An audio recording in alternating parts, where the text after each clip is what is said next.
There are moments when the heart simply can't take it anymore. No matter how much we try to hide it, our body shows signs. Our mind becomes weary, the smile turns into a mask, and the eyes feel heavy, as though they carry the weight of the entire world.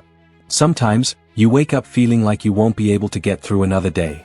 You may want to vanish. Want to disappear for a while, just to see if anyone would miss you. Have you ever felt that way? It's hard to admit, but many do.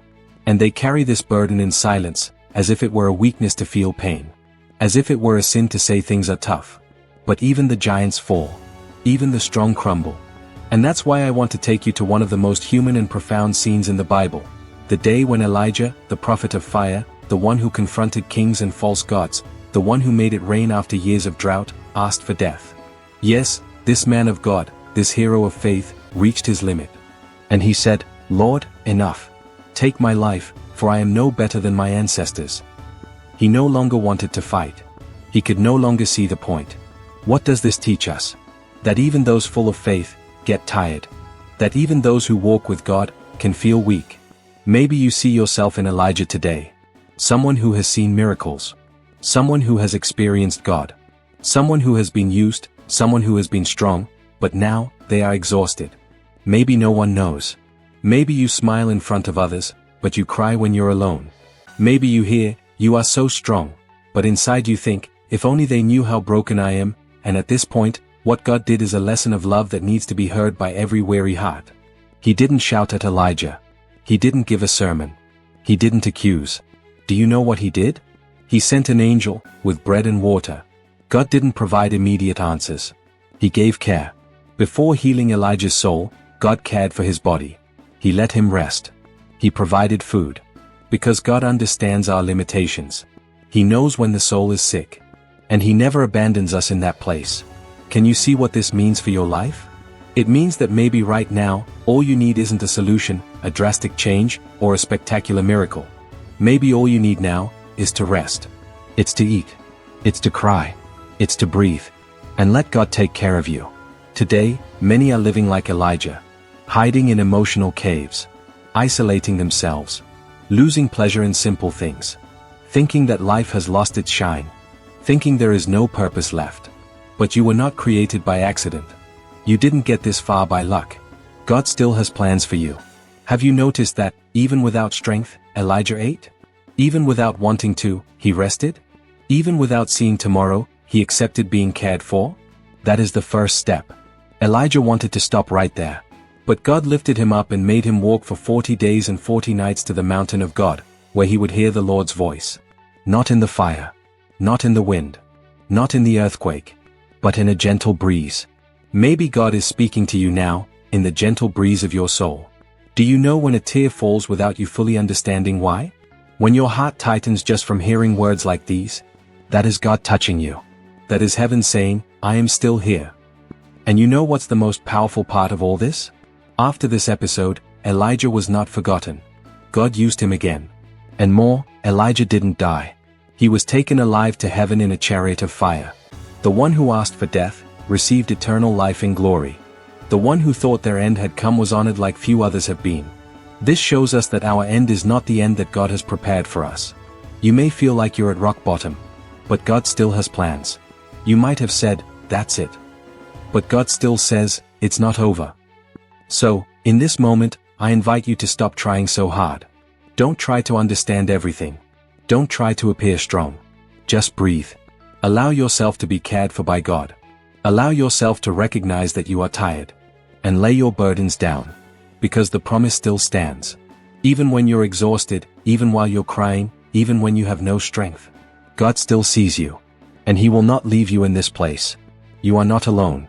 You are being restored. One day at a time. One step at a time. And there will come a time when you will look back and realize, it was at the point where I thought of giving up that God carried me the most. Have you ever looked at yourself in the mirror and thought, I'm not enough? Have you ever felt like you're always trying, and always failing? Like you carry an invisible mark of guilt, failure, and regret? Like no matter how much you try to be a better person, you always end up back in the same place, making the same mistakes, feeling the same pain?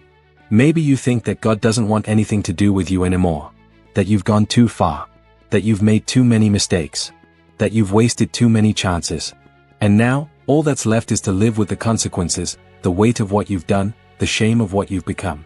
But let me tell you a story. Peter was one of the closest men to Jesus. He witnessed miracles, walked on water, and was with the Master in unique moments. And yet, at the most difficult time, he denied Jesus 3 times. He didn't deny him once, out of impulse. He denied him 3 times. And the worst part, he denied Jesus while he was being judged, beaten, humiliated. Imagine the weight Peter carried in the following days. Imagine the sound of the rooster crowing echoing in his mind as a constant reminder of his failure. Imagine the look from Jesus meeting his at that moment. The guilt must have been unbearable. The shame suffocating.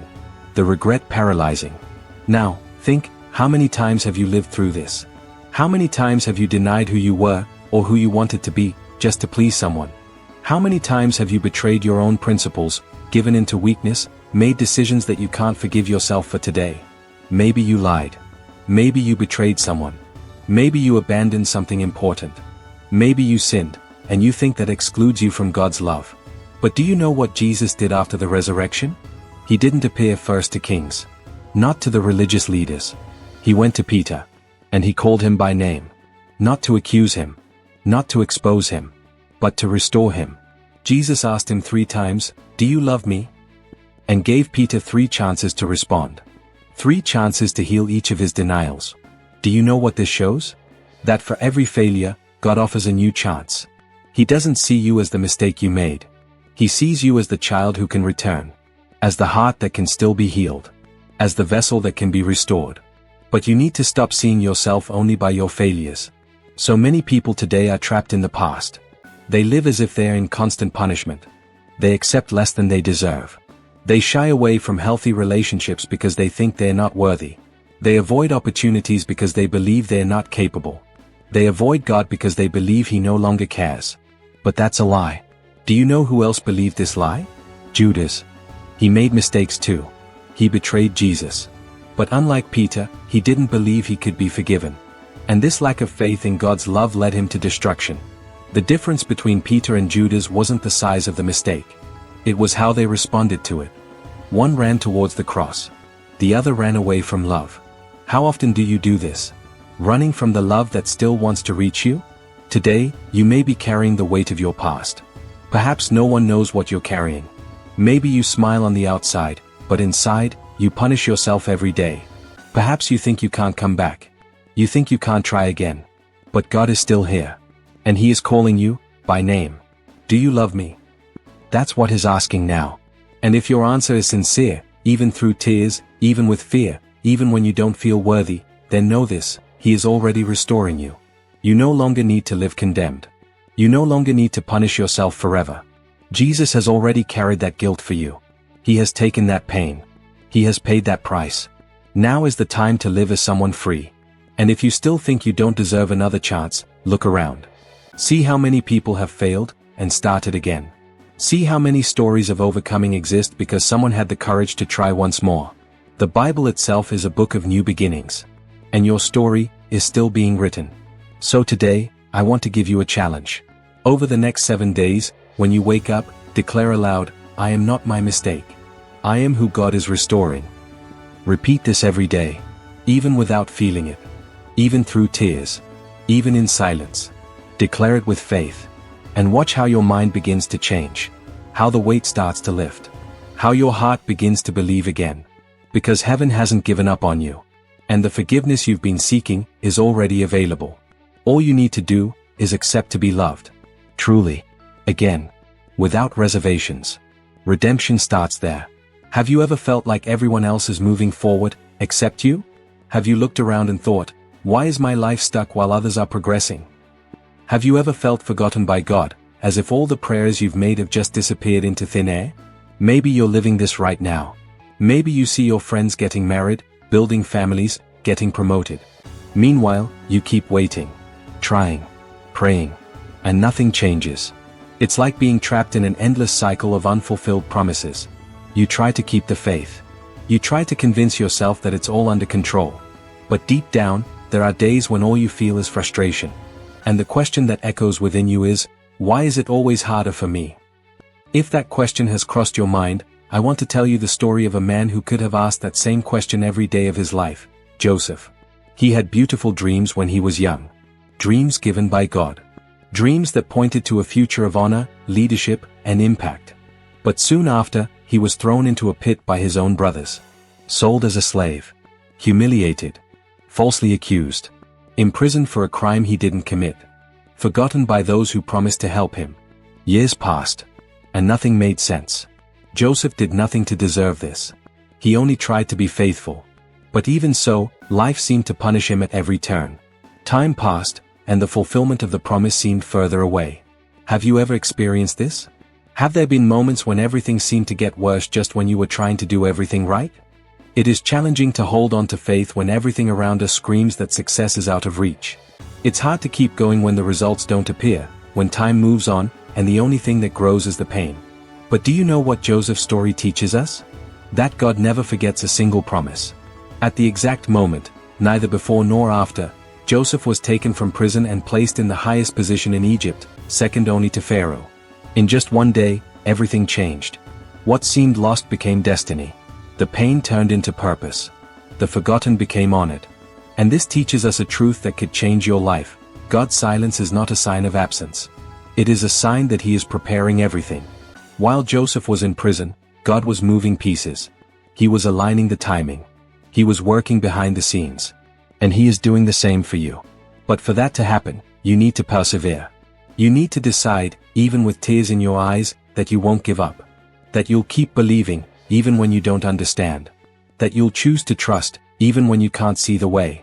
Perhaps, like Joseph, you are one step away from your miracle and don't even know it.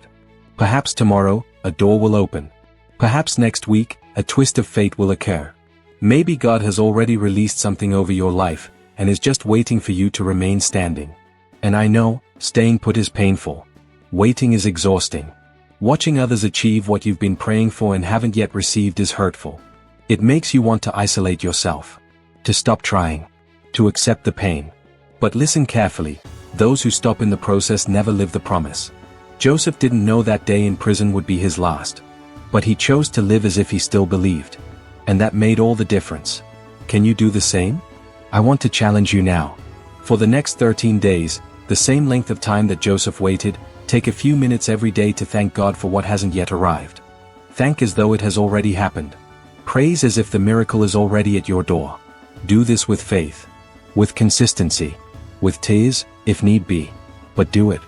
Because when you thank God in the midst of the wait, you show that you trust not in what you see, but in who promised. And the one who promised was God.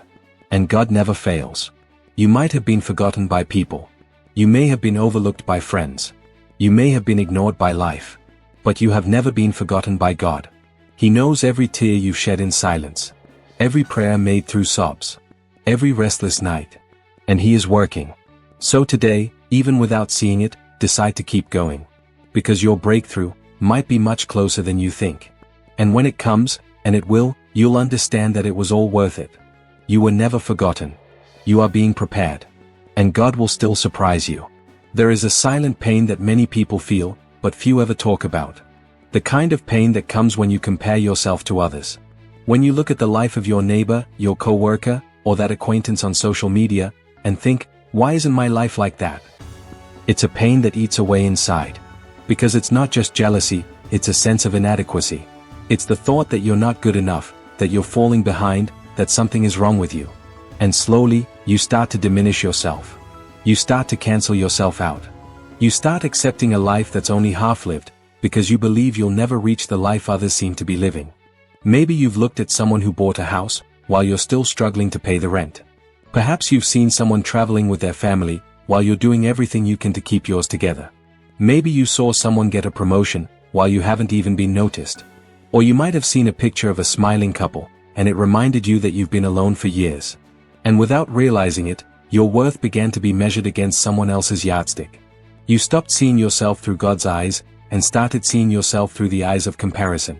But let me remind you of something profound. No one shows what happens behind the scenes. Social media, conversations, appearances, almost always reveal only the stage. But God sees behind the scenes. God sees the heart. God sees what no one else sees. And he knows the truth behind every apparent perfection. The Bible tells the story of Hannah, a woman who could not have children. In those times, this was a source of shame and humiliation. And Peninnah, her rival, would taunt her constantly. Every year, Hannah would go up to the temple with a wounded soul. But she did not give up. She did not remain silent. She did not settle. She poured herself out before God. And God heard. The cry that no one saw, God saw. The pain that no one understood, God understood. The prayer that seemed unanswered was heard by heaven. And Hannah gave birth to Samuel, one of the greatest prophets in Israel's history. Do you know what this teaches you? That your worth is not in what others have. It's in what God has placed inside of you. And that the provocations of life, or even the Peninnahs that come along the way, do not determine what God will do. Maybe today you're experiencing these kinds of provocations. Maybe the comparisons have hurt you so much that you've stopped dreaming. Maybe you think you'll never be recognized, that no one sees how hard you work. But God sees. And He says to you, you are not invisible to me. You have worth. Not because of the car you drive, the clothes you wear, or the number of likes you get. But because within you is a purpose. An essence. A calling. You know that feeling that you were born for something greater, but you haven't yet touched it? It's not an illusion. It's the truth. But to live what is greater, you need to stop comparing yourself to what is shallow. When you compare, you lose focus. You start following the rhythm of others and abandon your own beat. But God doesn't want you to copy anyone's path. He has a unique road mapped out just for you. So today, I want to challenge you. For the next 5 days, avoid comparing yourself to anyone as much as possible. Every time that thought comes up, declare out loud, I am unique. My time is different. My process is sacred. Write down your small victories. Recognize your progress. Celebrate what only you have lived through. And watch how your heart changes. How gratitude will take the place of anguish. How your peace will return. Because when you focus on your own process, God accelerates the fulfillment of the promise. And don't forget, while Peninnah taunted, Hannah was giving birth to a prophet. While they mocked your silence, God was preparing a miracle. So, if today you're being provoked, judged, or overlooked, know this, it's just a sign that something grand is about to be born. Don't compare yourself. Don't belittle yourself. Don't lose yourself trying to fit where God never intended you to be. You are not less. You are part of an eternal plan. When the appointed time arrives, and it certainly will, everyone will see that while you were being challenged, God was shaping you. You've come this far, and you felt moved, didn't you? Because this message is for you. For your pain. For your doubts. For your darkest night. But remember, it won't last forever. The same God who lifted Elijah from despair, who restored Peter, who raised Joseph to a position of honor, and who made David a king, is the same one watching over you right now. He sees you. He loves you. He believes in you more than you believe in yourself. So take a deep breath. Stand up. And choose to live another day. Because heaven is still writing your story. And there are chapters yet to come, that will make all of this worthwhile. Hey, you who stayed until now. I need to tell you something. Perhaps no one has said this to you today. Perhaps no one has hugged you in recent days. Maybe you're fighting a battle within, while trying to appear fine on the outside. Perhaps you feel as if you're holding the world together with your own hands, afraid to let it fall. Afraid that if you stop, everything around you will collapse. But look at me, or rather, listen with your heart to what I'm about to say. You're not a failure. You're not weak. You're not alone. You are someone who has endured days that would have broken others. You are someone who's still here, even when everything told you to give up. You're living proof that strength exists even in tears. That faith persists, even when the voice of doubt screams louder. And that is no small thing. That is a miracle. You might not see it now, but God is with you at this very moment. As you hear these words, He is surrounding you with a love you may have forgotten. A love that doesn't demand perfection. A love that never gives up on you. A love that doesn't abandon you when darkness falls. You are not what the world has labeled you. You are not what pain has whispered to you. You are what God has declared, His beloved child. A brave warrior. Someone chosen to overcome, even in the wilderness. And now, if your eyes are filled with tears and your heart is pounding harder, it's because deep down, in the core of your soul, you know, this message was meant for you. God is calling you back. Not to a religion. Not to a building. But to Him. To start again. To rise. To live what He has planned for you, even if you've lost your way. Please, Don't give up now. You've made it this far. Just one more step. Just one more day. Just one more prayer. And when the answer comes, and it will come, you'll remember this moment. This message. These words that, amidst your chaos, said, it's still worth it. There's still time. God is still here. You don't need to understand it all right now. You just need to believe. To keep going. And above all, to know that you are deeply loved. God loves you. And He is still writing the most beautiful part of your story.